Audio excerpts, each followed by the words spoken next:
You rolling?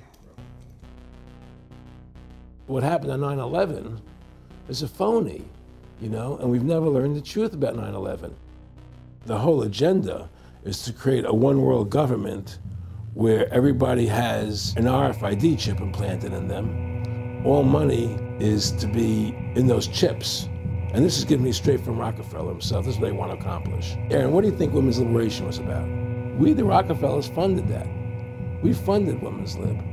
They do whatever they want to do. What we want doesn't matter anymore. It's their agenda, it's their plans that matter. They have all the money they want. They can make all the money they want. They have a machine that can make all the money. It's not about money. It's about control. It's about their vision of how they want to see the world. You hear George Bush saying democracy means freedom. No, democracy equals New World Order. I believe God put me on this earth to be the best person I could be and put everybody on this earth to be the best they can be. You have to stand up for what's right in life. And unless you do that, you're nothing.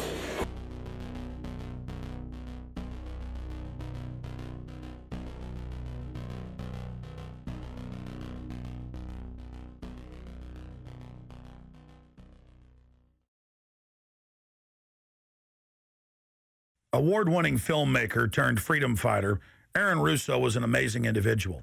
You know, he'd been battling cancer for more than 3.5 years when he began making America Freedom to Fascism, that he shot, directed, edited pretty much on his own with just the help of a few people. An amazing individual. A long life of award-winning films, of hard work, and for standing up for the Bill of Rights and Constitution. You know, when we first went and shot this interview, I put it out on the web for free. But parts of it have never been seen. So here today, you're going to have a chance to see the in-depth interview, the final interview with Aaron Russo. But his important work lives on. You know, he made one of the definitive films exposing the elite that control this nation and the world, the private Federal Reserve. And the information he put out 2 years ago rings more true today than ever. And his film, America Freedom to Fascism, and Mad as Hell, and the other great works he did just continue like ripples in a pond to light bushfires in the minds of men and women everywhere.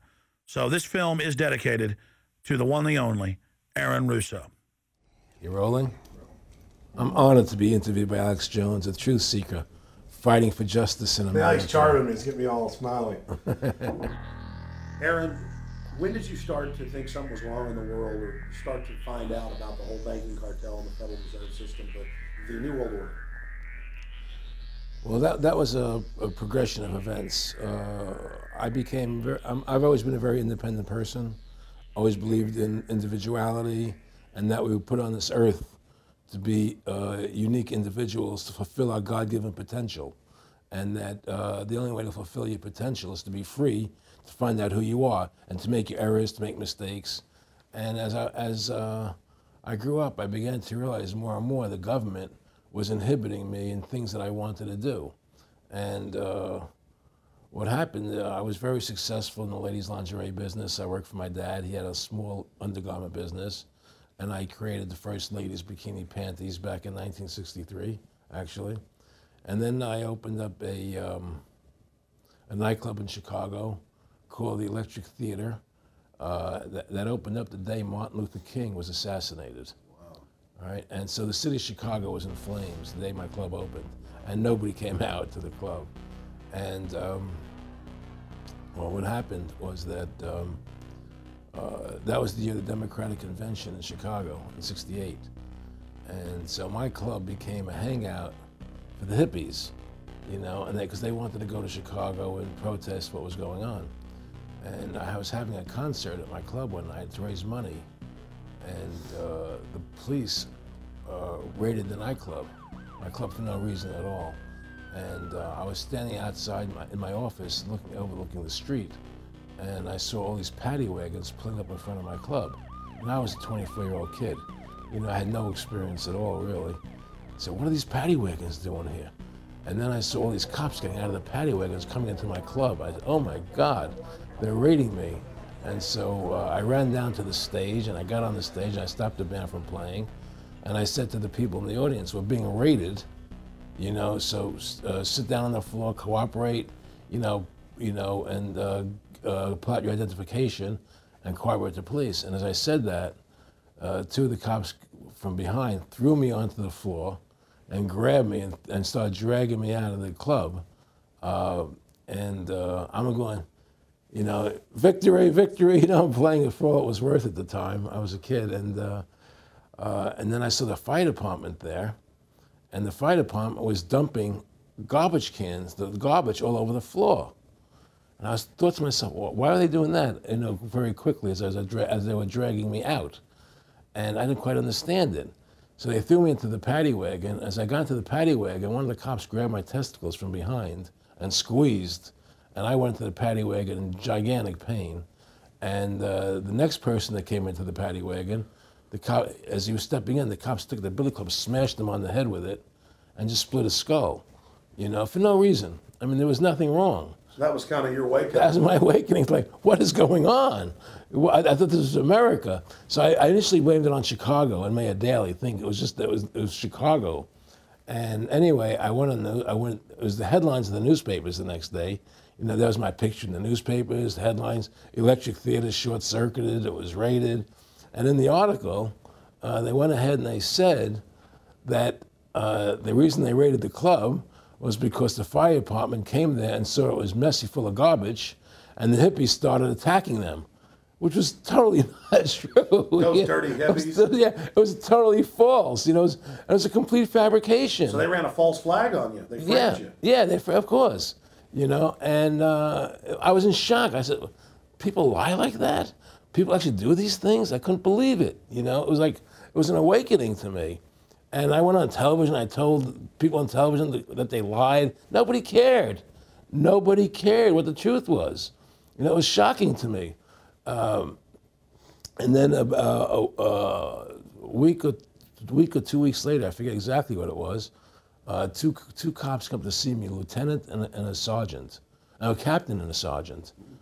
And they said, Mr. Russo, we're sorry if you got hurt that night at the club in the raid, but we're here to tell you that if you want to keep the club open, it's going to take $2,000 a month, and we're going to come see you once a month, and whenever we have to raid you, we're going to call you, you know, and we'll let you know we're going to come in tonight and raid you. This was mafia. Well, the police mafia, you know. And actually, it was actually more interesting than that. They said, listen, there's the A plan, there's the B plan, and there's the super deluxe plan. And this one, of course, each one will cost you that much money a month. Which one do you want? What was the super deluxe? That's the one I took. That was a $2,000 a month plan. And I took that plan, and I paid them $2,000 a month, and they left me alone. And whenever they were going to raid the club, they would come there, we're going to have a phony raid tonight, you know, just to look good for the people in the neighborhood, you know. So that was your first big education? That was my education into corruption in government, you know, but I really thought that was basically Chicago. I didn't realize it was the whole country was like that. And so that was my wake-up call, that people lie and cheat and steal.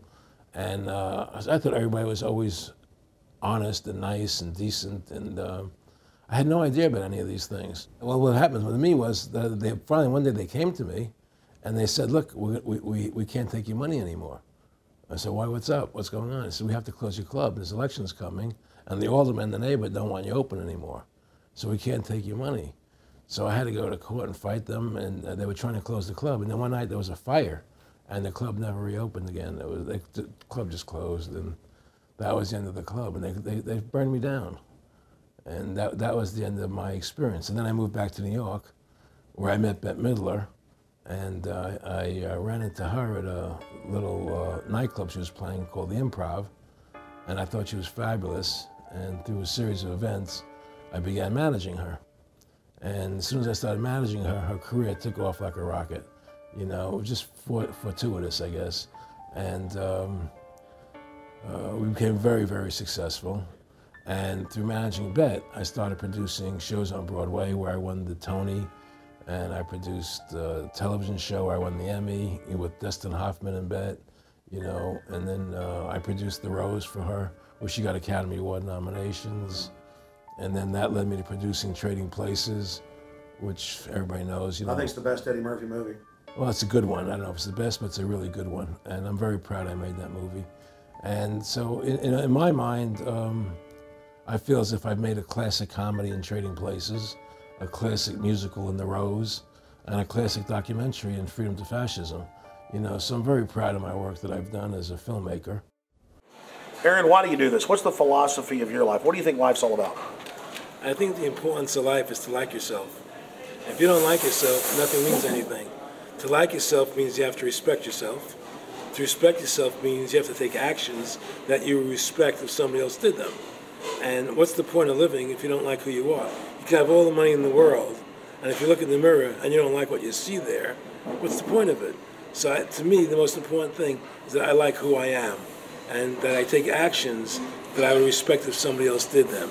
That you live a life of character, honesty, truthfulness, and I believe that a person has the ability to mold their character like a sculptor can mold a piece of clay.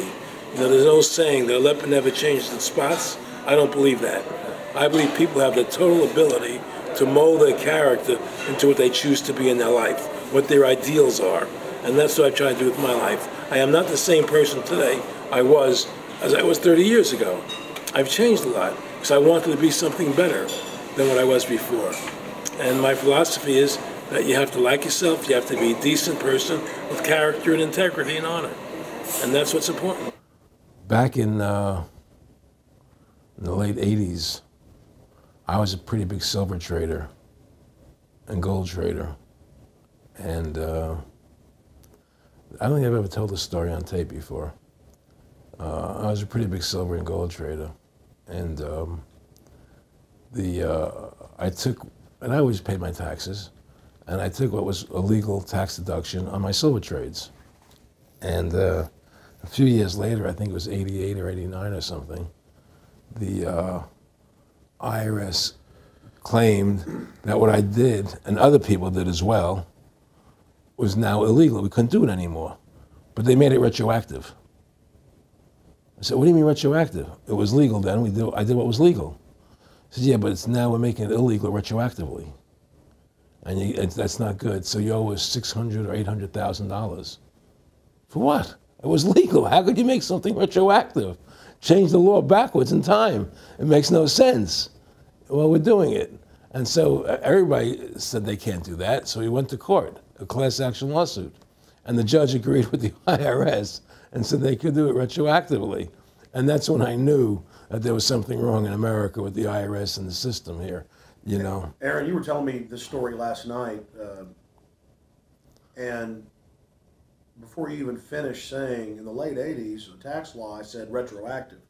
And I knew that because they literally ruined my dad, but he paid. He didn't know. He still thought this was America. And it was legal tax law, what you're supposed to do. They said retroactively you owe, and with not just retroactive, but they said you also have penalties and interest. That's right. So how do you have penalties and interest on something when they retroactively change the law? Well, first of all, they can't retroactively. How can you do anything retroactively?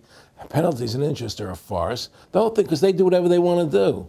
And that's when I realized America is not America. It's not the land that I was taught it was. Because they can do whatever they wish to do. And there's nothing the citizen can do about it. Now, you've made America Freedom to Fascism. I want to walk through that film, and I want to encourage everybody out there to get a copy of it on DVD. It was also in theaters around the country, and I think the best film out there on the Federal Reserve and the IRS and the whole banker scam, and I want to discuss that with you here. But I wanted to go back a little bit to the point that we discussed last night, where you don't advise people to not pay. And I do the same thing. People say, well, wait, you're saying it's a scam, but you're saying go ahead and pay it. And I like the way you summed it up. Well, it's really fairly simple. I mean, since making that movie, you know, many people come to me and ask me whether they should pay their income taxes or not, you know, and I never advise people not to pay. And the reason I tell them, I say, look, I've done a lot of research. The Supreme Court has ruled that the IRS has no authority. The 16th Amendment did not give the IRS the authority to tax your labor and your wages. That's a fact, all right? The Supreme Court is the law of the land, you know, and the IRS does not trump the Supreme Court. However, that being the case, the fact is if the mafia would come to you and say, we want $2,000 a month or we're gonna hurt you, I would not advise you not to pay them, because you may get hurt by not paying them. Whether it's legal or not doesn't necessarily matter. You're going to get hurt if you don't. It's the same thing with the IRS. They can hurt you. They can put you in jail. They can torture you. So if you don't pay them, you may get hurt. So I never advise people not to pay. You know, I tell people, yeah, pay your taxes. Look what happened to Congressman Hansen. Yeah, Congressman Hansen's a great example. Pay your taxes. But you know what? Shut down the Federal Reserve System, and eventually you won't have to pay those taxes anymore. See, the IRS is a symptom of the problem. The real problem is the banking industry and the bankers in this country. That's where the real problem lies. That's the root of our problem. That's why we've lost America, okay? So yeah, pay your taxes, because if you don't pay them, you might get hurt. And I've heard all the arguments, you know, what tax protesters say and so on and so forth. And I don't call them tax protesters. I call them the tax honesty movement, because they're being honest, you know, at least. But the fact of the matter is, you're being forced, you're being compelled to pay it because you're facing jail sentences, you're facing time, you're facing corruption of the courts if you don't pay, right? And so you pay it, because you just like you'd pay the mafia. But with the mafia, at least you have the government to call and try and help you to get past the mafia, to protect you. Here you have nobody to protect you. The American people are living in a matrix. They don't understand the truth of how things are working in this country, you know? And let me give you an example of what I'm talking about. The very fact is that if you ask 100 people on the street, what kind of government is America supposed to be? 99% of them will tell you a democracy. America is supposed to be a democracy. But that's a lie. That's an illusion. The word democracy is not written into the Constitution at one time. It's not in the Bill of Rights. It's not in the Declaration of Independence. The Founding Fathers hated the idea of a democracy. They thought it was the worst form of government there is. And I agree with them, because in a democracy, 51% of the people control 49% of the people. If you're part of the 49%, you're not free. America was founded as a constitutional republic. And in that constitutional republic that we have, 99% of the people can't take away the rights of 1%. You have your rights because you were born with them. You have God-given human rights that nobody can take away from you. The government, the majority, no matter who they are, I can't take away your rights. And that's what our founding fathers gave us. But the psychological operations that they do to us, they make us believe that we're a democracy and that majority rules, you see? And they want you to believe that, because then they tell you this poll says this many want this and this many want that and this many want this, and it doesn't have anything to do with anything. Well, Hitler was elected. Hitler was elected. Hitler did everything legally. And in a constitutional republic, a minority is protected against a majority. Wasn't it Benjamin Franklin, to paraphrase, that said democracy is two wolves and a sheep voting on what's for dinner? Exactly. And then he also said, in a republic, the sheep would have a gun to protect himself, you know? And that's the truth. America's not a democracy, but you ask the most intelligent people what form of government America is supposed to be, they'll say a democracy, because that's what they've been brainwashed. They've been psyoped into believing that. They believe that we're in Iraq. They believe we're in Iraq to promote democracy. The word democracy, you hear George Bush saying democracy means freedom. No, democracy equals New World Order. Democracy equals slavery. The word democracy is not synonymous with freedom. It's the opposite of freedom. Democracy is the worst form of government you can have, because it's majority rule. And the government can tell you exactly what they want to tell you to do, because the majority wants it. I don't care what the majority wants. I live my life as I choose. And if I don't commit violence, theft, or fraud against another human being, I can live my life as I wish. That's my choice. And if I'm allowed to make mistakes, because when you make mistakes, you learn from them. You grow as a human being. We're put on this earth to become the best individuals we can be, to fulfill our God-given potential, right? We're not here to put on this earth so that the government can tell us how to live our lives and what we must do. We put into these systems and these paradigms. No. The same thing in health. You know, if you're sick, you have to have a certain protocol. Nonsense. You know, be individuals. Think for yourself. Have critical thinking, you know. And so what's happened is that because they've taught everybody that we're a democracy, which is not true, now, so then in 1913, they bring the Federal Reserve System into being, right? And now you have this Federal Reserve System, which then in 1913 got the right to create money for the government, when before that the government created its own money. Now the government, when it needed money, had to borrow it from this private bank called the Federal Reserve, which is a private bank owned by individuals, incorporated in Delaware. And so what happens is now the government borrows money from them to fund the government. Then the government says, well, we have to pay these people interest. How are we going to pay them interest? Let's impose a tax on the labor of the American people, which never existed before, to pay the interest to the bankers. In fact, in 1980, Ronald Reagan said not one red cent of your income tax money goes to run the country. It all goes to the Federal Reserve. Well, it was the Grace Commission report that said that not one nickel goes to the infrastructure of the country, you know. And I guess Reagan quoted that too. Right. And so, but the point I'm trying to make is that by creating this Federal Reserve System, the government now became dependent on these private banks for money. And they started taxing us, you see. And so now what happens is that in 35, I believe it was, Social Security started. And they gave you Social Security cards, said not to be used for identification, the Social Security number right on the card, right? And through Social Security, they started deducting money out of your paycheck. That was the first time they were ever could take money out of your paycheck, because people agreed to it because they thought it was going to their retirement fund. And so then when they instituted the income tax again, they started taking money out of your paycheck because Social Security could do it. And then they could do it again. You see what I'm saying? And so now they've even taken control of the tax payment itself. I mean, literally like you're a slave, they're taking it right there when you make it. Exactly. They don't even trust the public enough to send them a check. You know? Right. So they take it out automatically because they know people aren't going to want to pay it. So what's happened is that through the implementation of the Federal Reserve System, the government has become vested in these bankers, and they get their money from the bankers. And so then they impose a tax on us, which makes us more slaves, makes it more difficult for us to survive, right? Giving them more profits. And now what's happened is that through the Federal Reserve System, the bankers have pretty much taken control of our government. It doesn't matter Republican and Democrat anymore, because they're both the same.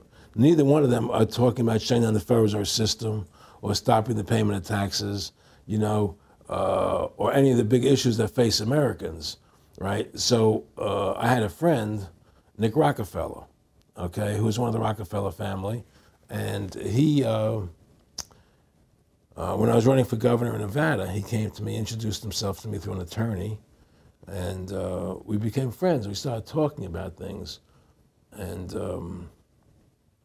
I learned an awful lot from Mr. Rockefeller. And one of the things that we used to talk about was the ultimate plan of the banking industry, what they wanted to accomplish. And the goals of the banking industry, not just the Federal Reserve System, but the private banks in Germany and England, all over Italy, all over the world, they all work together. They're all central banks, and they're all part of the Communist Manifesto. You know, central banking is one of the major planks of the Communist Manifesto. We talk about America being a capitalistic country, but yet at the same time we have a central bank that plans everything for us, right? And the graduated income tax is another plank of the Communist Manifesto, right? So right there you have two major planks of the Communist Manifesto that have been brought in because of the Federal Reserve System, okay? So the ultimate goal that these people have in mind is the goal to create a one world government run by the banking industry, run by the bankers, and they're doing it in sections. The European currency, the euro, and the European Constitution is one part of it. Now they're trying to do it in America with the North American Union, right? And they want to create a new currency called the Amero, right?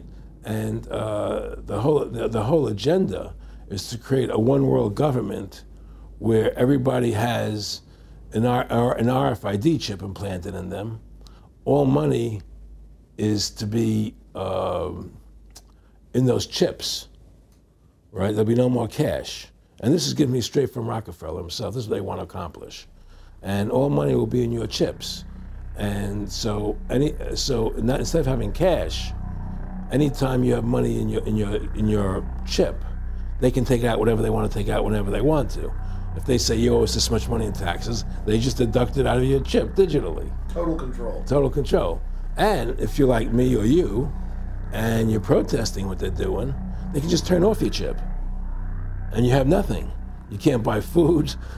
You can't do anything. It's total control of the people. And that chip's connected to a database that has your purchasing records, what you do, what Everything. you sell. Everything is in there, you know?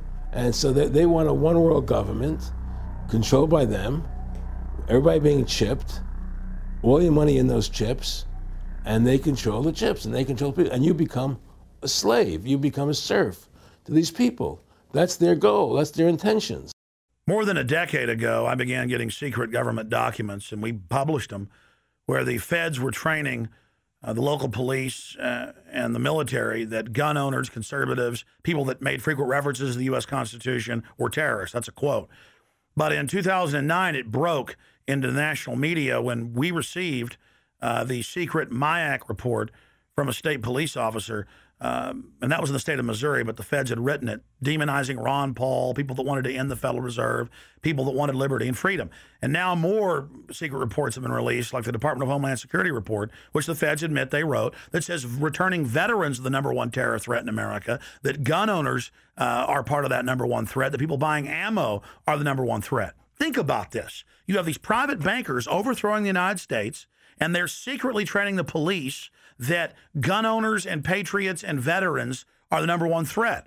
So they're saying the American people that follow the Constitution and Bill of Rights that'll actually stand up against this tyranny are terrorists, because they are the terrorists. They are the criminals coming in with a corporate takeover, a hijacking of the nation. Eric, can you be specific about when you met Rockefeller, how it happened in these discussions? I met Rockefeller through a female attorney I knew who called me up one day and said, one of the Rockefellers would like to meet you. I had made a video called Mad as Hell, and he'd seen the video and wanted to meet me and knew I was running for governor of Nevada. So sure, I'd love to meet him. And I met him and I liked him, and he was a very, very smart man. And we used to talk and share ideas and thoughts. And he's the one who told me 11 months before 9/11 ever happened that there was going to be an event. Never told him what the event was going to be, but there was going to be an event, and out of that event, we were going to invade Afghanistan to run pipelines from the Caspian Sea. We were going to invade Iraq, you know, to take over the oil fields, establish a base in the Middle East, and make it all part of the New World Order. And we'd go after Chavez in Venezuela.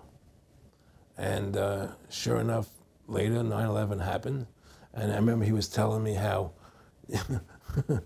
how you're gonna see soldiers looking in caves for people in Afghanistan and Pakistan and all these places, and there's gonna be this war on terror, which is no real enemy, and the whole thing is a giant hoax, you know. But it's a way for the government to take over the American people. He told you it was going to be a hoax. Oh yeah, oh yeah. There's no question. He says there's gonna be war on terror, and he's just laughing. There's no, who are we fighting? I mean, why do you think 9/11 happened and then nothing's happened since then? Do you think that our security is so great here that these people who pulled off 9/11, who were able to, can't knock down another plane? Come on, it's ridiculous. 9/11 was done by people in our own government and our own banking system to perpetuate the fear of the American people into subordinating themselves to anything the government wants them to do. That's what it's about, and to create this war, this endless war on terror. And that's why and that was the first lie. And the next lie was going into Iraq, you know, to get Saddam Hussein out with his weapons of mass destruction. That was the next lie. Now, specifically, this was a little over 6 years ago? This was 11 months before 9/11. Yeah. And Nick Rockefeller, who's a lawyer, he's become your friend over the previous years, and he's saying to you that there's going to be this big event, and then out of that we're going to have a war on terror, and it's just going to go on and on. Right, an endless war on terror without any real enemy. That you can never define a winner. And did he say that it's going to be perfect because you can't define an enemy? It just goes on Yeah, and on? because you can't define a winner. There's no one to beat, so it goes on and on forever. and they can do whatever they want. They scare the hell out of the American public. Look, this whole war on terror is a fraud. It's a farce. It's very difficult to say it out loud because people are intimidated against saying it. Because if you say it, they want to make you into a nutcase. But the truth has to come out. That's why I'm doing this interview. The fact of the matter happens to be that the whole war on terror is a fraud. It's a farce. Yeah, there's a war going on in Iraq because we invaded Iraq. And people over there fighting, you know. But the war on terror, it's a joke, you know. And until we discover what really happened on 9/11 and who was responsible for 9/11, because that's where the war on terror emanates from. That's where it comes from. It was 9/11 that allowed this war on terror to begin. And until we get to the bottom root of 9/11, the truth of 9/11, we'll never know about the war on terror. Aaron, you said that he was, and I think it's important, and I know this about the Rockefellers from Dr. Dennis Cuddy and many others who literally, you'll be 20 years old in a lunch line at college, and no, it's David Rockefeller. And they're experts at recruiting and getting what they call players, and that clearly I want to make it specific and just get you to reiterate what you said last night about you got 30% of the vote, you were having an effect, you made mad as hell, they knew that you'd started the Constitution Party, they knew that you were somebody who was taking action and getting things done, you'd already made some big films, had a lot of other successes, right. So they were trying to recruit you, and didn't it come down to the point of, hey, we are here to recruit you, and don't worry, your chip's going to say, don't mess with us, you know, this guy's don't touch. Yeah, yes, that did happen. I was definitely being recruited, but it's more subtle than that. Well, in your words, just go through the process, and then what he said. Well, what it is remember we were friends, and we used to go to my house a lot. We'd have dinner, we'd talk, and he'd tell me about business investments that he'd get involved in, you know, or they would help me with this business investment or that business investment. And was I interested in joining the Council on Foreign Relations? You know, I would have to get a letter to join them, but was I interested in that? And, you know, just stuff, you know, leading you on. And I used to say to him that I never really did that because that wasn't where I was coming from. You know, as much as I like you, Nick, you know, your ways and my ways, we're on the opposite side of the fence. You know, I don't believe in enslaving people, you know, and he would come back with, oh, I do? Or? Well, it would be more like, you know. It's better for them. Well, it's more like, you know, how do I put it? It was like, what do you care about them? What do you care about those people? What difference does it make to you? Take care of your own life. Do the best you can for you and your family. What do the rest of the people mean to you? They don't mean anything to you. They're just serfs. They're just people. You know, it was just a lack of caring, you know, and that's just not who I was. It was just sort of like cold, you know. It was just like cold, you know. And I used to say to him, what's the point of all this? You have all the money in the world you need. You have all the power you need. What's the point? You know, what's the end goal? And he said the end goal is to get everybody chipped, to control the whole society. To have the bankers, the elite people, you know, the bankers and some governor controlling the world. And I said, do all the people in the Council on Foreign Relations believe this way you do? He said, no. You know, most of them believe they're doing the right thing. A lot of them believe it's better off being socialistic. You know, we have to convince people that socialism is really capitalism. Because America's becoming a socialist country. It's a communist country today. And here we are years later after Aaron Russo points out that this is not a capitalist or free market country, but is really socialist. In fact, here's the cover of Newsweek. We are all socialists now. But this isn't the socialism the public thinks it is, where the government robs from the rich to give to the poor. Actually, it's always the big banks, the elites throughout history that fund socialism. They want to use the middle class's money to basically domesticate the working class and expand the size of government so it can basically, in the end game, eradicate the middle class and have a giant submass of uneducated slaves who have no chance of ever rebelling against the tyranny, and a tiny elite in control of it all. And that is the very nature of this New World Order system. They are using big government to strangle competition, to take control of the people, to break up the family, to basically set up a global plantation or neo-feudalist state? Well, one of the things they told me was that he was at the house one night, and we were talking, and he started laughing. He said, "Aaron, what do you think women's liberation was about?" And I said, I had pretty conventional thinking about it at that point. I said, I think it's about women having the right to work, getting equal pay with men, just like they won the right to vote, you know? And he started to laugh. He said, "You're an idiot." And I said, "Why am I an idiot?" He said, let me tell you what that was about. We, the Rockefellers, funded that. We funded women's lib, you know? And we're the ones who got all over the newspapers and television, the Rockefeller Foundation. He says, "And you want to know why?" He says, "There were two primary reasons." And they were, one reason was we couldn't tax half the population before women's lib. And the second reason was, now we get the kids in school at an early age. We can indoctrinate the kids how to think. It breaks up their family. The kids start looking at the state as the family, as the school, as the officials, as their family, not as the parents teaching them. And so those are the two primary reasons for women's lib, which I thought up to that point was a noble thing. You know, when I saw their intentions behind it, where they were coming from when they created it, the thought of it, I saw the evil behind what I thought was a noble venture. Aaron, did you know that Gloria Steinem, in one of her own books, now admits the CIA funded Miss Magazine? No, I had no idea about that. No, I never heard that. Yeah, we're going to... CIA funded Miss Magazine? Funded Miss Magazine with the stated goal of taxing women and breaking up the family. No kidding.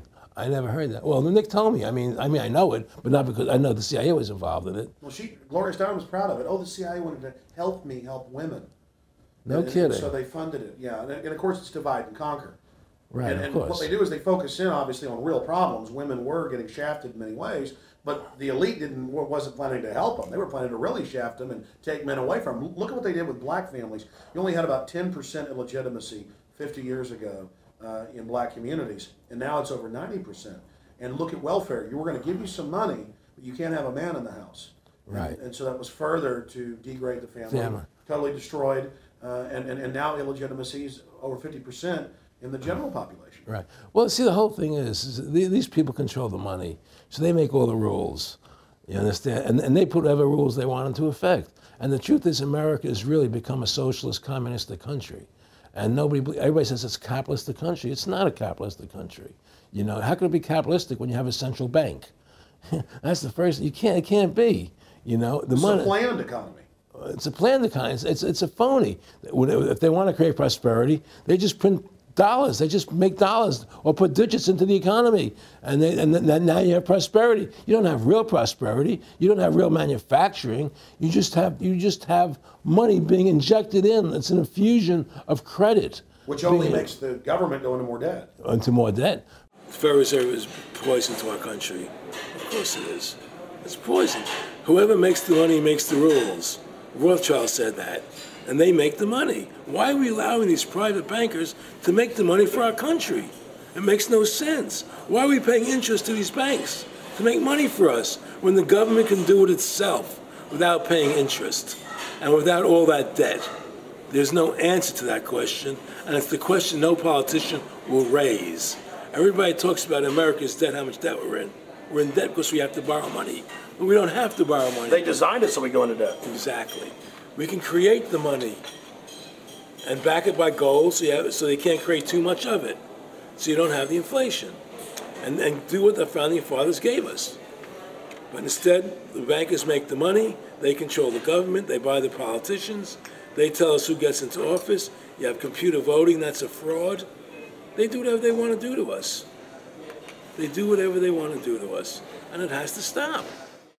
My friendship with Nick Rockefeller was one where we expressed ideas to each other and thoughts and philosophies, and he wanted me to become part of what they were doing, and for me to become a member of the CFR, and offered various business opportunities for me to get involved in, and for me to not take up the fight or the battle that I've been taking up in the past. You know, to drop that idea, because what was the point of my fighting for the people?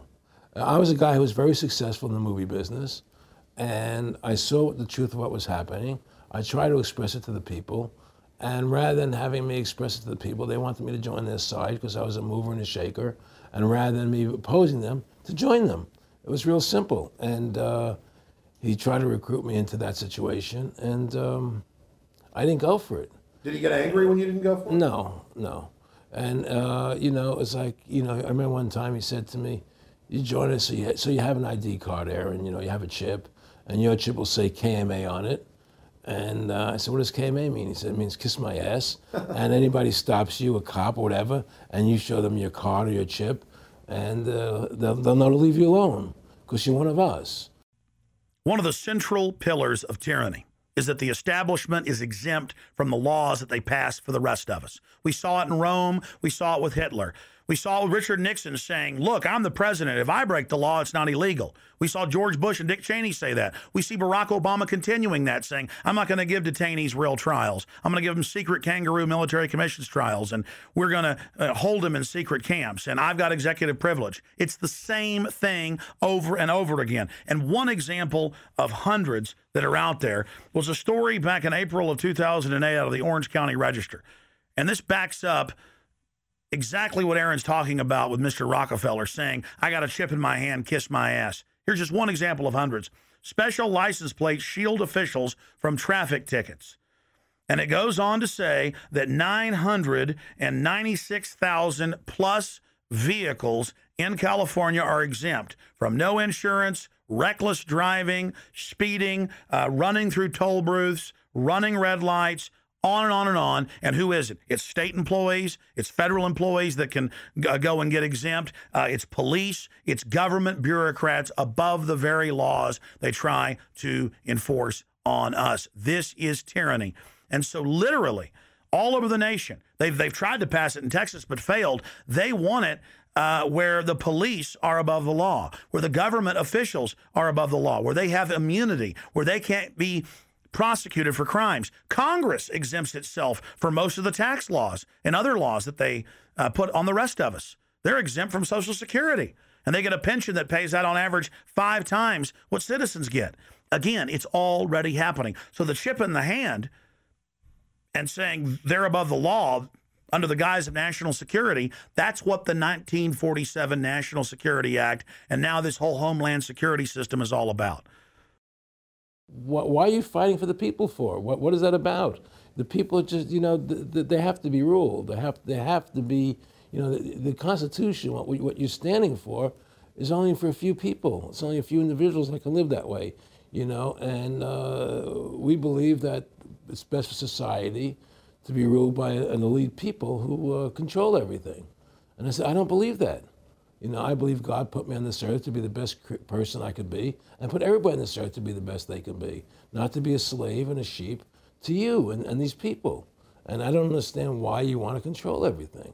What is the need for that, you know? And I asked them, do all the people in the Council of Foreign Relations feel the same way you feel? He said, no, a lot of them think they're doing the right thing.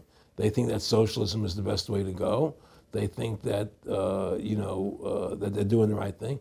But the people at the top, they all know the truth of what's happening.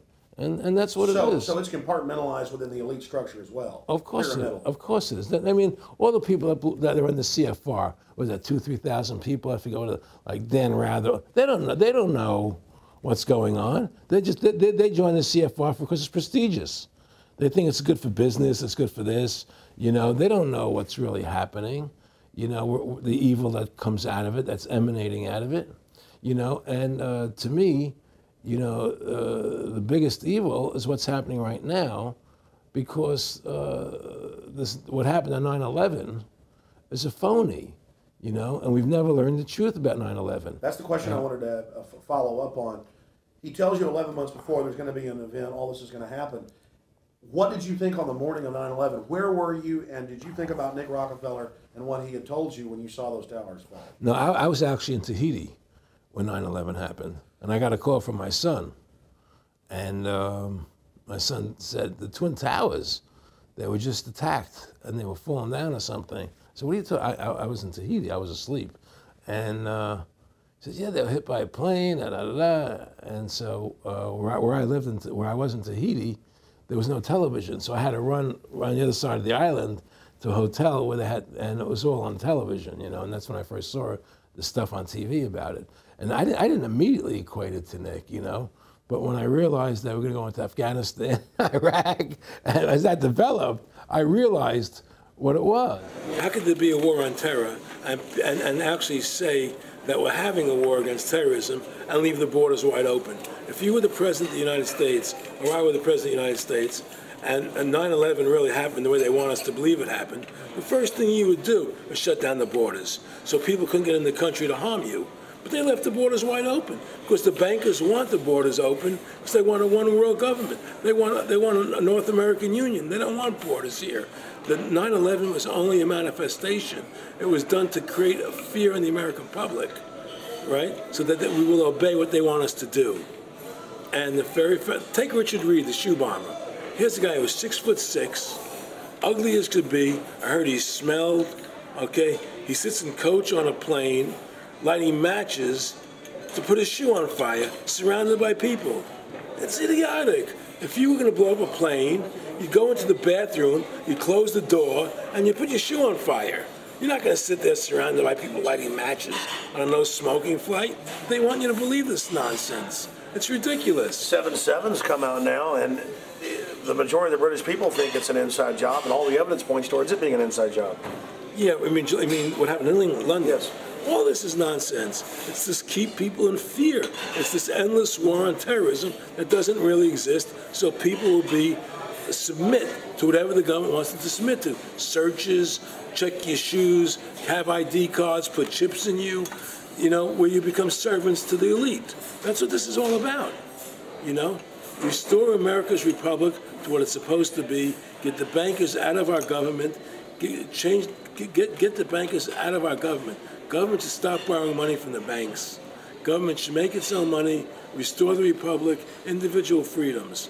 That's what this country's about. And until we do that, we're gonna be slaves. I mean, to me, I see people like Bill O'Reilly on television, right? And I see how much they control the media. Like there's this girl on Bill O'Reilly the other night from an organization saying the world can't wait. And this girl was spot on. Everything she was saying was the truth. And all Bill O'Reilly could do was call her a lunatic. He couldn't challenge the facts. They just call people names. They can't, and until we just find that, look, this world, we're heading into a world of danger, possible nuclear wars, you know, because the banking industry is trying to take over the world. 9/11 is the beginning of the war on terror. That war on terror is leading us into Iraq, which is the next lie. So you had the lie of 9/11, how that happened. Nobody knows how Building 7 came down. Okay, we know 9/11 was a fraud. The American people don't know it, but more and more of them are believing it. Okay, so that was the first lie. Besides the inception, I'm not going back to the inception of the Federal Reserve, that original lie.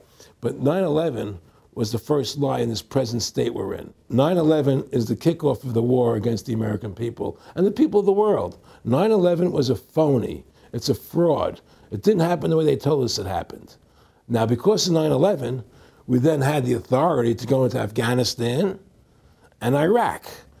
Iraq didn't have weapons of mass destruction, okay? So that was the next lie. Now they're talking about going into Iran. Now, how would you feel if you were Iran and you had this big, powerful country, America, go into your next door neighbor, take over their oil fields, right? Wouldn't you be worried that what they were going to do to you? Of course you're going to be worried.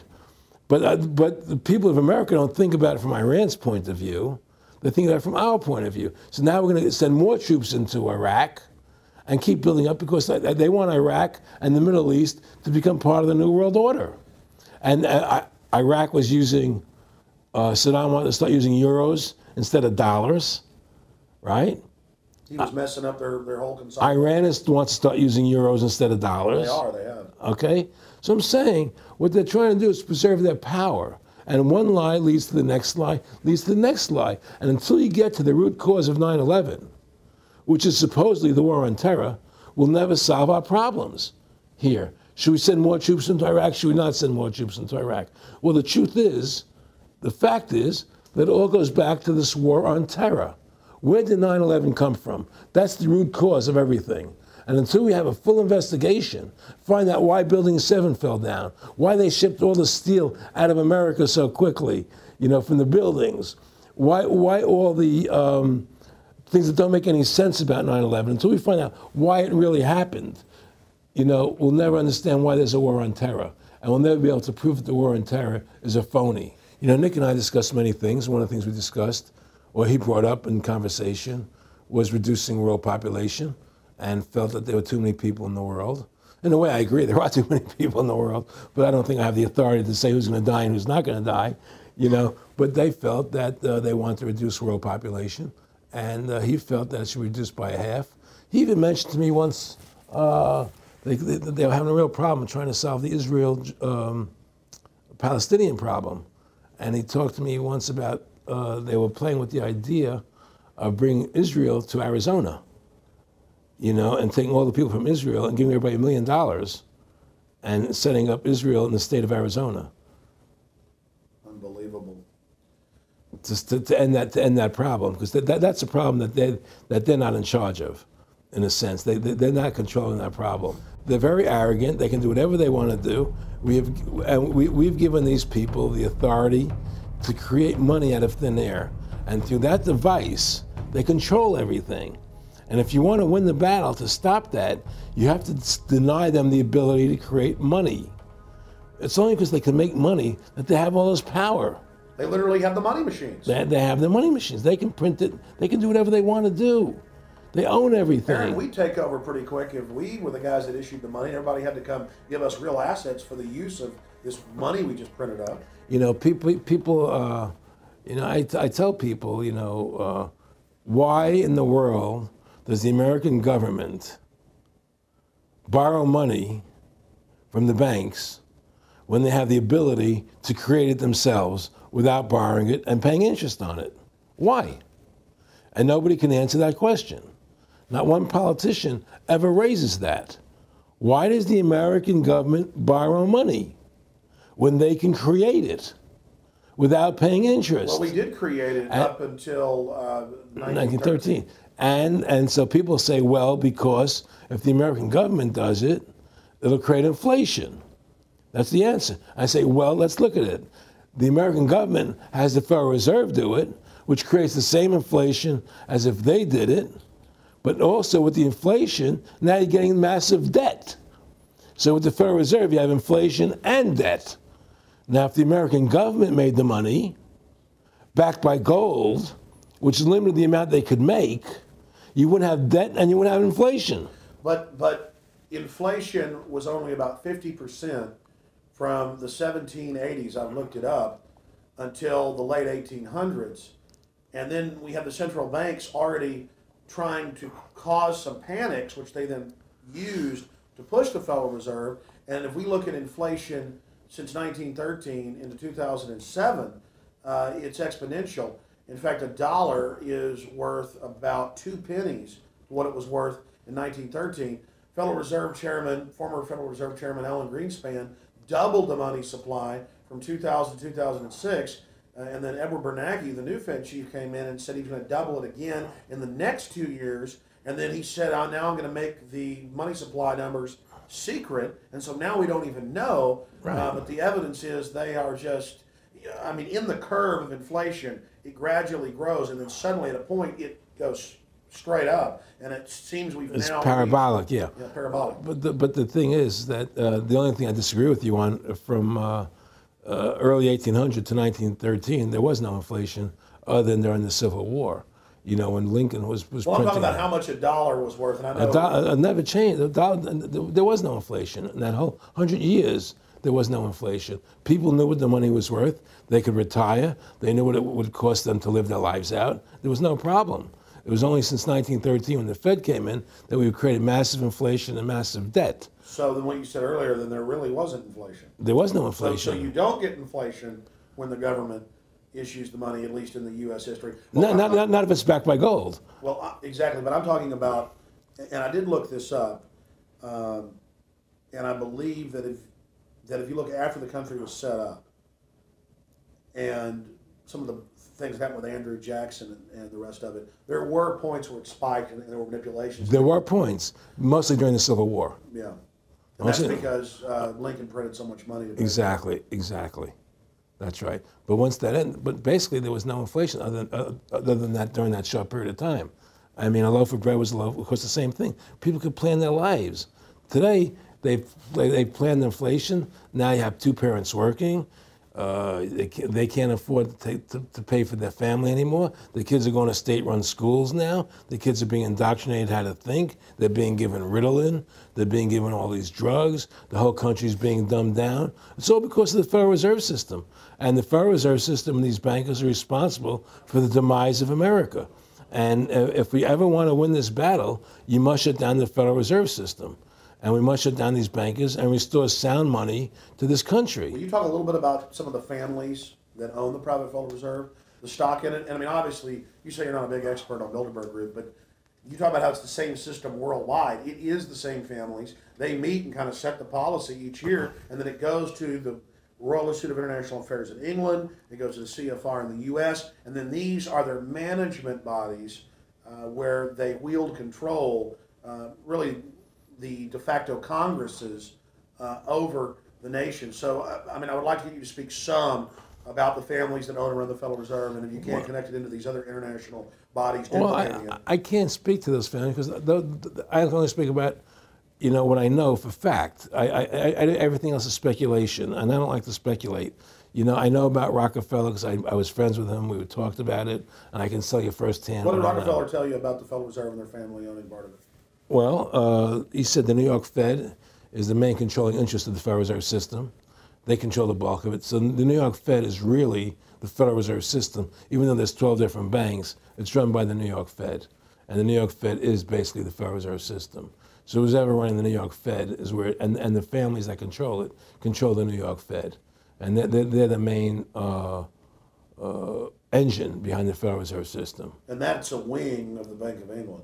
Well, the Bank of England and the Federal Reserve are partners, and the Bank of England is a private bank, and so is the Bundesbank in Germany, and the Bank of all the banks of the G8 countries are all private banks. They're private central banks. And look, what happened in Europe? Didn't Europe vote down the European Constitution? Yes. They're still doing it. Didn't they vote down the euro? They're still doing it. They don't care what the people vote. They do whatever they want to do. What we want doesn't matter anymore. It's their agenda, it's their plans that matter. Isn't that prima facie evidence of a tyranny? Well, there's no question we're in tyranny. There's no question we're living in a world where the American citizen is no longer a free individual human being to do the things that they wish to do. We're slaves, and it's getting worse. What do we got to do to bring these people down? In my opinion, you must shut down the Federal Reserve System. And I think that there has to be an uprising. There has to be an uprising. People have to stand up. I can't do it alone. You can't do it alone, Alex. And we need to get a majority of people, not a majority of people, but it was 5% won the war against the British, a highly motivated group. But I agree, people have got to get angry first.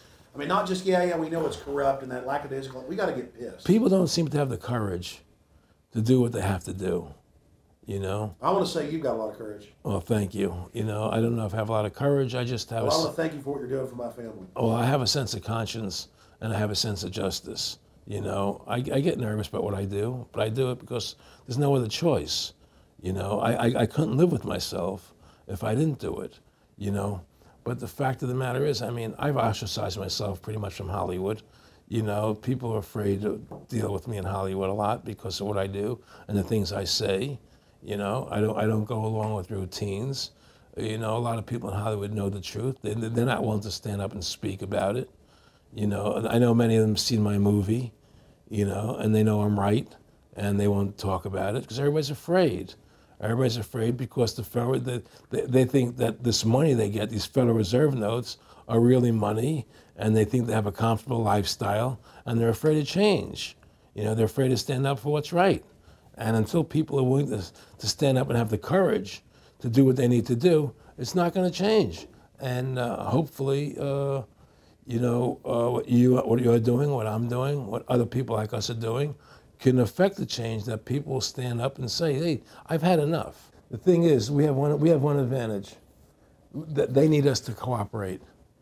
See, if we don't cooperate with them, they can't win. And so they always need our cooperation to go along with their programs. So they try to sell us. Right. They try to sell us. Democracy, this majority says this, believe in this, do that. The war on terror, you know, we got to be scared. You know, let yourself be scared. They're always trying to do things to sell us so that we'll go along with them. And once we learn not to cooperate with them, then we win the game. And that's the point. Don't cooperate with them. Don't go along with the program anymore. Stop it. Join forces. You and I should run for president and vice president and take over this country and bring freedom back to this country. You know, that's what it's going to take. Two people like you and I, statesmen who believe in freedom, who believe in Thomas Jefferson and the Constitution and the founding fathers to make this country whole again. Because right now it's in the grip of the evil ones, you know? And the only way to stop that is for good men to stand up. What's Edmund Burke said? Evil can only thrive when good men do nothing. Yes. Right? We got to do something. That's what it is, you know? Silence is golden, but when it comes to your freedom, it's yellow. You know, we have to stop being scared. We have to stand up and do what's necessary to take back, to stop these bankers, these elite, this government full of lies, congressmen full of liars, you know? People destroying our borders, you know, creating a government. I mean, imagine this. Here you are in America, and they're combining America, Canada, and Mexico into one country, the North American Union, and the American people don't know anything about it. It's not even in the press. They'd rather talk about Rosie O'Donnell and Donald Trump calling each other names than discussing the fact that we're merging into one country. The press doesn't even report it. Or that Paris Hilton doesn't wear underwear. Yeah, Britney Spears. But I mean, who cares? I mean, the fact of the matter happens to be that tells you how controlled the media is. Here you are combining America, Canada, and Mexico into one country, and you don't see it in the press. Unless maybe it's Lou Dobbs. You don't see it in the press. You just don't see it. It should be the top story everywhere. Everywhere, and not a word about it, really. Why? That tells you there's the evidence that it's controlled. They don't want the American people to know what's going on. That's why they don't protect our borders. That's why we're losing our Constitution, the very document that secures our freedoms. There is a rising tide against it. There is a rising tide, but we have to mobilize. We have to mobilize. And we have to get all the good people in this country to stand together and say, I'm not going to take it anymore. Well, I think if you analyze the situation, and if you realize that since the Federal Reserve has come into being in 1913, illegally, without a constitutional amendment, by bribing a few senators during Christmas vacation, they turned over the most important power that the American government has, the creation and issuance of money, to a private bank. Through that private bank issuing money, they have destroyed this country. They have destroyed the purchasing power of the money in this country. They've created social programs that are destroying this country. Thanks to the work of Aaron Russo and Ron Paul and many others, folks are starting to find out who the real enemy is. Offshore private banking corporations that have engaged in a hostile corporate takeover of the United States and almost every other nation on the planet. And the private Federal Reserve is their beachhead here in the United States. Ron Paul has introduced H.R. 1207 that at time of taping has over 87 sponsors just to audit the private Federal Reserve that arrogantly says it's above all U.S. laws and above all three branches of government and that no law enforcement can investigate them. I mean, how asinine is that? How above the law is that? How ridiculous is that? Everybody else gets audited. Nobody else is above the law but them, this group of plutocrats, this group of polycentric bankers that are setting up this neo-feudal world system. Now, they've taken over our government, both Republicans and Democrats. There's no difference anymore between the two parties. They control both parties. It doesn't matter to them which one wins, because who's ever running for president will be someone they anoint, okay? Whether it's Hillary Clinton or John McCain running for president next year, they're going to be people that are going to do what they want them to do.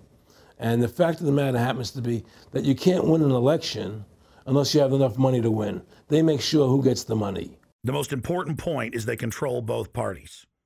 And the public continues to only focus in on the distraction of the left puppet and the right puppet instead of looking at the puppet masters.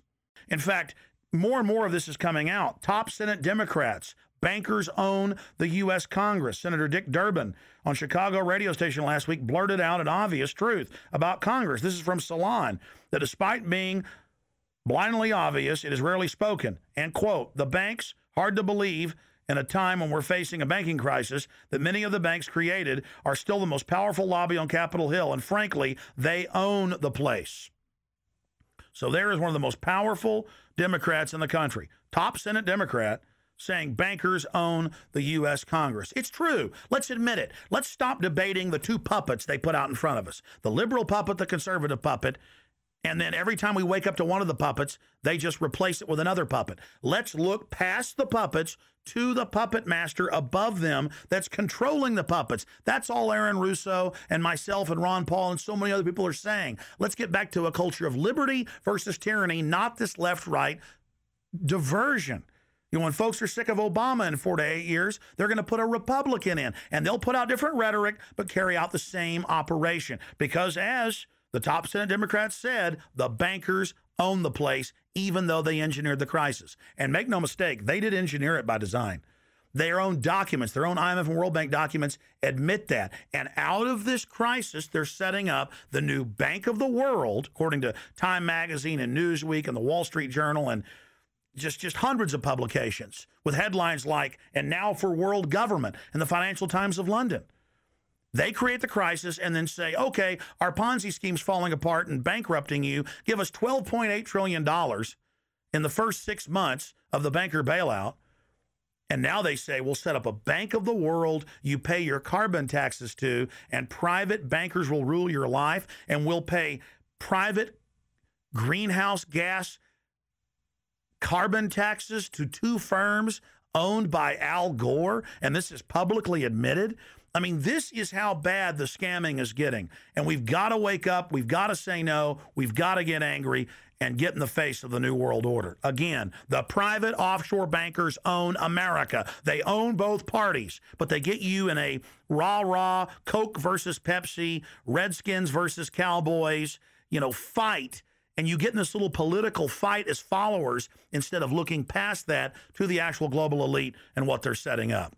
So through these bankers attempting to taking over America, knowing that America was the freest nation in the world, it was necessary for them to take over America, take away our gun rights of freedom to bear arms, and create a country where we become slaves. Because once they take over America, the rest of the world becomes a lot easier for them. And so by creating 9/11, an event to terrify the American people that were being attacked by terrorists, you create a world where there's an enemy that can never be pinpointed. You can never win the battle. It's a 100-year war. It's a never-ending war on terrorism, right? So you're always fighting this war.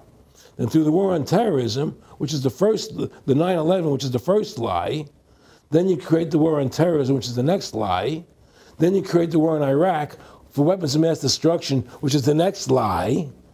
And it's one lie to the next lie to the next lie. Now it's going to be Iran, the next lie, sending more troops and a surge into Iraq. Think about what Aaron Russo is saying here. The war on terror is a war on the American people and the people of the world. You see, the elites always sell the public on tyranny by attacking a minority that's unliked first, or the outsider. Oh, we're just getting rid of the Bill of Rights and Constitution, having secret arrest and FEMA camps and the Military Commissions Act for foreigners. It's just for them.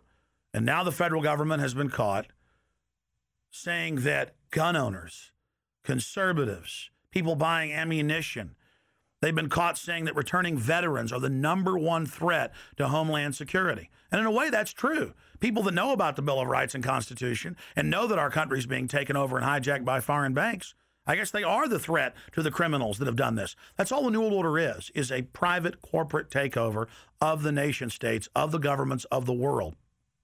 And then these private corporations bring in a tyrannical form of neo-feudalism that they call corporatism or fascism. Mussolini said that fascism should properly be called corporatism. And that's what it is. And they create the socialism to get control of the wealth and to control society. And then they pipe the profits to themselves. So they socialize the general public to get control of us, but it's private above us. It's basically just slavery.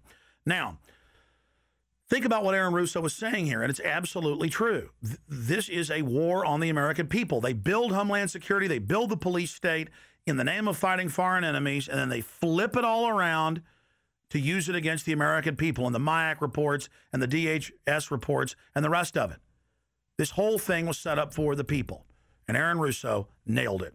It's just one thing leading to the other, and it's always with the event. It's always in the point of taking over more countries, more dominance, you know, making sure the American dollar, making sure the G8 stays in control of everything. And what they want to do is to control the American people, control the people of the world, put RFID chips in everybody, so everybody's a slave to these central banks. Did you ever talk to Nick Rockefeller after he told you all this and then 9/11 took place? No. No. No. But he did. He told me that you're going to see men running around caves looking for Osama bin Laden. You know, you're going to see men looking for, you know, these guys, and they're going to be, you know. They told you it was all going to be bull. It's a phony. The whole thing is a fake. It's a fraud. Was he laughing, or was he just coldly saying this? No, it's more laughing, cynical, laughing. You know, it's more like, look how stupid everybody is. Look how stupid everybody. We can do whatever we want to do. Well, it is ridiculous. It's like with Al-Zakari. They claim they killed him like 14 times. And then they never said, well, we didn't kill him last time, but we killed him this time. They never even now they're like practicing being ridiculous. Well, what about bin Laden being in the American hospital, getting kidney help? Yeah. Right? In the American hospital, right? They could, if they wanted Osama bin Laden, they could have gotten him. Oh, yeah. He was right in the American, after the coal. Well, every time our troops really would keep catching Taliban leaders, they would be ordered by the generals to let them go. That's come out in the newspapers, but only here or there. And they kept going, and then Pat Tillman was complaining about it, and then he got shot. I've talked to his brother. Oh, you did? And then he got shot, and there was a big hero charging Al-Qaeda. No Al-Qaeda, somebody shot him in the back. Look, we're dealing with complete evil. We're dealing with complete evil. And until the American people wake up and say, we don't want this evil in our country anymore, and we want to come back to a country of decency and goodness and integrity and honor, you know, we're going down that road. And that's what it's going to take. It's going to people to stand up and say, we don't want to live in this kind of a world anymore. You know, I believe we should pull all our troops out of Iraq. I believe we should leave other countries alone. Let other countries live their lives the way they choose to. You know, stop trying to spread democracy around the world, which is the worst form of government there is anyway. Restore our republic to what it's supposed to be, and go back to what the founding fathers gave us, and try and restore that. Restore the republic. Like the point of everything is that we have to mobilize. Each one of us. You and I can't do everything, Alex. You and I may be leaders. We may be out there, and people listen to us, what we have to say, and follow us. But the truth of the matter happens to be, it takes all Americans to stand together, to stand tall, to mobilize and say, we're not going to take this anymore. I'm mad as hell. I'm not going to take it anymore. We're going to stand up and fight the battle. And you and I can't do this alone. We're just leaders of the thing. But other people have to join in with us and stand side by side, shoulder to shoulder, and say, I'm not going to take it anymore. That's what it's going to take to win this effort, and to stop cooperating with the government and with all their rules and regulations, and to wake everybody up, to hand out DVDs of my movie, to hand out DVDs of your movie, to educate everybody to what's going on. Well, if you don't fight the corruption and you don't stand up for what's right in life, you can end up being a serf and a slave, and you're leaving your children a world that you wouldn't want to live in yourself. So how can you, in decency, behave that way? You have to stand up for what's right in life. And unless you do that, you're nothing. Well, freedom and liberty is what people really want, you know, and it's time to stop the duplicity of the government from lying to us. You see, many people know the truth of what's happening in this country. They know the truth, like the numbers you gave about 9/11. But they're afraid to stand up. People have to find their courage and stand up and say, I'm not going to take this anymore. I know the truth, you know. And it's like they create a situation where if you tell the truth, you're considered a lunatic. You know, in other words, if someone goes on a TV show and says 9/11's an inside job, oh, you're an idiot, you're crazy. They call you names. You can't be afraid of that. Well, it doesn't work anymore. I mean, they have no facts. Just calling you crazy doesn't make you crazy. Well, we know that. They also go get kooks who are kooks to put them on and then say they represent us. That's right, exactly. Another tactic. Exactly. And Bill O'Reilly's great at that. Sean Hannity is great at that. They just put people on who they can dominate, you know. But why do you think guys like that, they're not stupid? I mean, I've talked to people that know, they know the truth. Why do you think they decide to join the evil? That has to be in their hearts. I mean, I had the opportunity to do that, and then in my heart, I couldn't do it. So it has. But I mean, how could you or I consciously be involved in something like putting AIDS virus in Black Africans' vaccines? I mean, what the hell? I mean, it's like we're not good guys either. I mean, I don't think I'm like some special perfect person. What the hell's wrong with this elite? I mean, what are they running around doing evil? I mean, they just run around continually doing evil. Well, I think a lot of them think they're doing the right thing. I think a lot of them think they're doing the right thing. Not the top elite, but people within the system, you know. But I think that it's all about, as Nick said to me, it's about control and power. They have all the money they want. They can make all the money they want. They have a machine that can make all the money. It's not about money. It's about control. It's about their vision of how they want to see the world in their eyes. And you know, you and I believe in individuality, in the person being the dominant thing, the individual being the dominant person. Today we live in a world where institutions are dominant, not people. You know, the American, you know, we the people, by the people, for the people. Now it's we the institutions, by the institutions, for the institutions. People are secondary. It's all about corporations and institutions.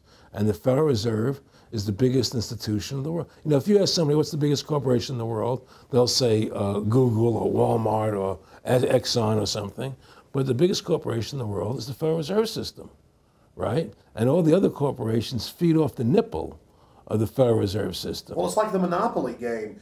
The bank always wins. It has unlimited money. It's not the people playing on the board. Exactly. The bank owns the board, the box, the shelf it's sitting on. But that's because you gave them the ability to make the money. You have to take that away from them. We need to take the bank away from the private bankers. Exactly. You have to take the creation of money away from the private bankers, and you'll solve 95% of your problems. Well, I mean, look at America. 10% growth rates every year like China's having right now. The U.S. had 10% growth rates until the Federal Reserve took over. And then if you look at that, it all starts really going downhill from there. Well, they destroyed the American worker. What they've done, here's what's happened. The Federal Reserve has created this massive inflation in America, which means that the American worker has to keep making more money to keep up with the cost of living. The more money they make to keep with the cost of living, the less competitive they become in the world economy. So now what happens is we have to pay our workers so much to keep up with the cost of living, say, well, screw the American worker, let's go overseas now and get the cheap labor. But really, that's a war being waged against the middle class. Of course the bankers print the money. I mean, really, this is a war being waged against the middle class. The bankers print the money. Everything they're doing is about destroying any private pools of wealth or independence. Yeah, but what I'm trying to say is because of the inflation that they've created, they've now allowed other countries to outcompete us. You see, because other countries don't have to pay as much money as we have to pay here to our workers to survive. Yes. So now we're not competitive anymore. So we've lost our manufacturing base. We've lost our competitive. In the old days, the American worker, you wanted to buy everything American. You wouldn't buy anything from Japan, which was cheap crap. And what does that leave us? It leaves America this military force, and so the elite's giving us a deal. We'll continue to build up your military and give you homeland security jobs, shift your economy over to being the bulldog enforcer of the New World Order. Exactly. You can either do, and by controlling the economy, they force everybody into that position. That's exactly correct. That's exactly correct. And there's no more manufacturing here. We're a service economy. We do nothing. We provide nothing. We provide nothing to the rest of the world anymore. Well, first of all, Freedom to Fascism is a movie that everybody should see, because we show the fraud of the income tax. We show how judges put people in jail for no reason. We show the corruption of the justice system, and we show how the Federal Reserve came into being and how it's controlling society, and how all the central banks of the world are working together through the Bank of International Settlements in Switzerland, which is the central bank for all the central banks, and how they all work together to create this one world government, the one world order, which is what they're trying to do. So Freedom to Fascism is a movie just to get you a good basic education about how the world is really working. And I really want everybody to see that movie, critical. In terms of the CFR, in terms of compartmentalization, I mean, there are many good people, I believe, that are part of these organizations who don't even understand what the organization's really about. People like when I was in Germany doing cancer treatment, there was a gentleman there who was visiting a friend of his who had cancer. And he was a member of the CFR. And we were talking, and I showed him the movie. He said, "Oh my God, I'm going to resign. I had no idea this was what the CFR was about." He had no idea. He was just a nice guy who thought he was in this prestigious organization. Yeah, a lot of it's about getting good people, and so you can watch them. Keep your friends close, your enemies closer. Well, no, it wasn't even that. It was, well, a lot of people join the CFR because they think it's a prestigious organization. It'll help them in business, make good business contacts. They didn't have an understanding that the CFR is really about world domination, about how they and the Trilateral Commission, the Bilderbergers, all work together, with the banks to control the people. A lot of them don't understand that. They don't see the big picture. Oh, it's CFR, it's a prestigious organization. I'll meet this one, I'll meet that one. I can do good business deals out of it. It's just business to them. The CFR wants to get the people in there that have influence and power, and so they're part of that. So they're not opposing them, It's like the whole country today is becoming the haves and have-nots. You're getting the very, very wealthy, the middle class is being destroyed, and you're getting the poor people. Isn't this just a slick mafia that took over and uses fancy PR? Well, you can call it mafia, you call it whatever you want, but it's definitely a criminal organization. There's no question about it. But it's a criminal organization that has prestige, that appears to have what's the word I'm looking for? Class, style. It's like, respected. It's respected. People don't look at it as being a criminal organization. That's what a great job they've done. People look at Alan Greenspan as being a hero. The maestro. What do you think happened with him in the late '60s? He wrote a big section, a chapter for Ayn Rand in a book, and he talked about how horrible the Federal Reserve was. We needed a gold standard. Now the bankers are robbing us. And then they literally came and said, "Oh, and you see somebody who made a deal with Beelzebub." Well, exactly. You make a deal with the devil. I mean, it gave him a chance to be one of the most powerful men on the earth, and it gave him a chance to accomplish things he never thought he would accomplish in his life other than that. And it's very seductive. It's a very attractive perfume. I mean, I was attracted when they came to me and spoke to me about it. I thought about it. I was attracted to it, They asked me if I wanted to open up these nightclubs, open up a chain of Baywatch nightclubs, and we'll do this thing, we'll do that, and we can do this. I mean, all these things were proposed to me, business ventures. But You know what it is? It was your nature, though. It's the way you are. You couldn't take the deal. Well, I can't do that to people. I just can't be in a position where I can do that to other people. I have a conscience, and my conscience would not permit me to do that. People say I'm very courageous. I don't think I'm courageous. I think I have a conscience, and my conscience doesn't allow me to do that to people. It makes me feel sick. I just don't believe in it. No, I agree. When I do bad things, I feel bad. When I do good things, I feel good. Yeah, exactly. I feel the same way. And I mean, I don't know what's going to come out. I mean, I don't have that much money, but I've got some money. I mean, it's like, what more do I need? I can go on a trip if I want. I can help pay for my kids to go to school and have my wife, comfortable. I mean, how would I go out and screw people so I could have some more junk? Well, money's a funny thing. I was talking to Michael Eisner one day, and I said to Michael, you may have $1 billion, Michael, but they're all dollars. If the dollar goes bad, how much money are you going to have? you know, and that's the thing, you know. You know, everything is denominated in dollars. Everybody thinks in terms of dollars, but the dollar has no value. And then someday it's you know, everything returns to the mean. Well, really, the whole universe, financial universe we live in, is a matrix fraud. Yes, it is. And that's why it's going to come crashing at some point. And they're going to try and hold it up as long as they can. I mean, whenever they want to manipulate the markets, they can. If they want to send the price to go down lower, they can. If they want to send the stock market up, they can. They do that. There's no more free markets. You don't live in a society where free markets rule anymore. You don't live in a capitalistic society, you know. But meanwhile, they say it's capitalistic Right. and free market all day, when really they're waging war financially and politically. Exactly right. Aaron Russo, I want to thank you for this interview. Anything else you want to add? No, I'm happy to do it for you. How about your website? My website, freedomtofascism.com. Go over there, take a look at it, you know. But just, folks, you know, all I can say is, you know, take our country back, restore the Constitution. Don't let these bankers do this to us anymore. Stand up, don't be afraid of them, and do what you got to do, you know. And I have plans in the works, and when I get over my problems, you know, we'll reveal them, you know. And Well, I'll be supportive of that. Thank you, Alex. And listen, you've done a great job alerting people to the truth. And in other words, don't be afraid to be ridiculed by these people. You know, if 9/11 was a phony, and I know it was, then stand up and say it's a phony. Don't be scared to tell the truth. Don't allow their you know, their powers of trying to make you look silly to frighten you. What do you think of what Charlie Sheen did? I love what Charlie Sheen did. I was so respectful of what he did. I just applauded him. People saw right through that attack. They flipped a light switch when they went after him. Yeah, but you see, they don't. You see, the thing is that more people don't come out and do it. You know, to build that wave. Charlie did it. I'm really proud of the guy. David Lynch did. But the media was smart and didn't bite this time. Right. I mean, a few people have, but they're not picking up on it because they control the media. James Brolin did on The View.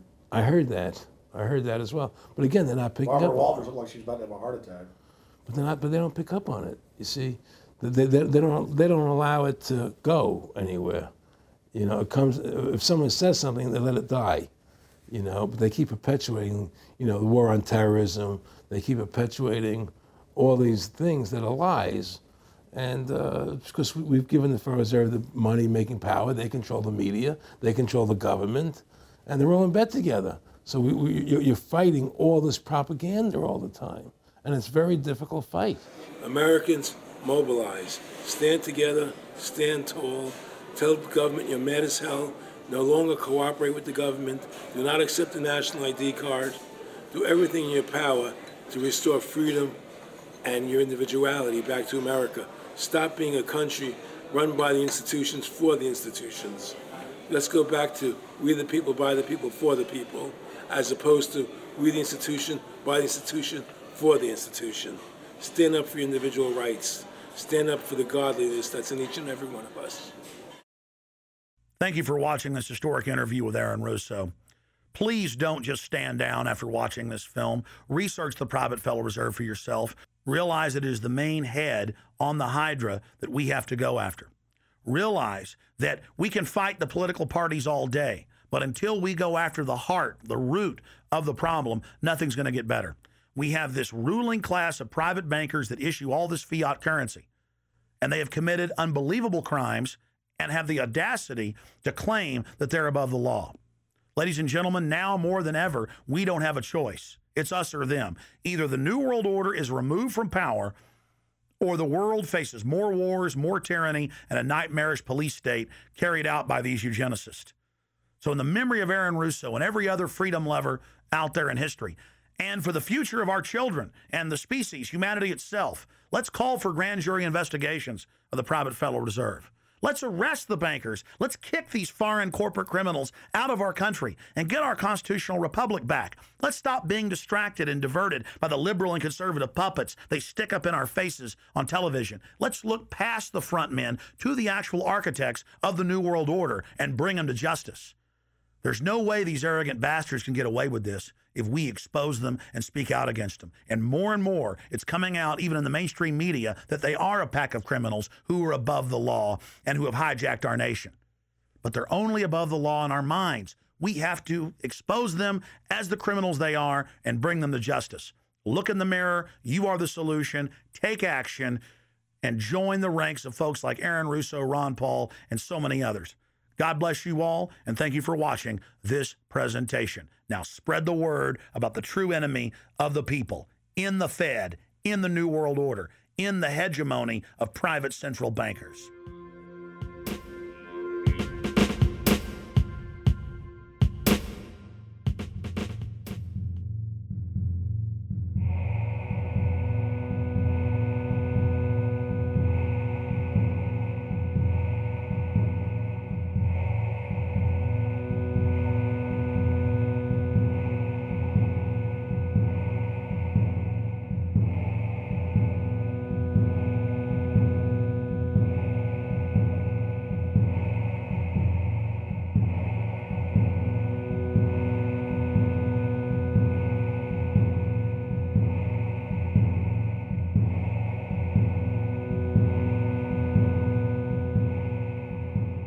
It is a big idea, a new world order.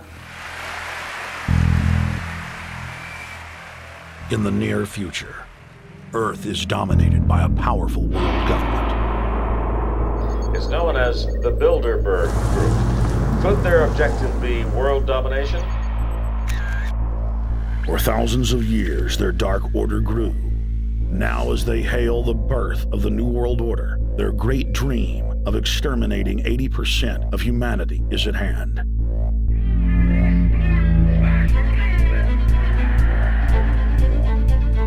For the first time in history, the elite's plan for world government is blown wide open. You will learn the secret that drives the entire New World Order agenda. Bilderberg is making great progress toward a world government, and only an educated, informed public can stop them in their tracks. Alex, it's Chalabi, eh? For the first time, all the pieces have been put together. The dots have been connected, and the picture is crystal clear. Earth's ruling elite believe they have discovered the fountain of youth. But before they can attain it, 80% of us must die. A psychopathic technocracy is establishing world government so there can be no escape from their plan.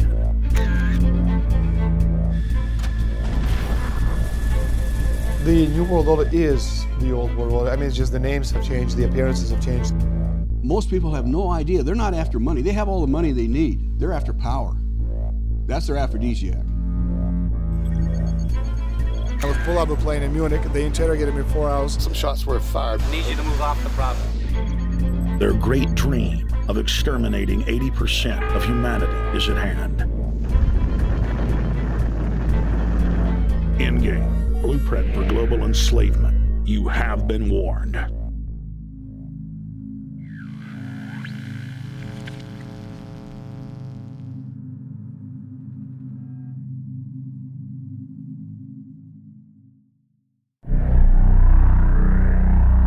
Obama is notoriously a liar. We need to go to where the real architecture of government is, and it's not in a president. Wall Street has hijacked Washington in broad daylight.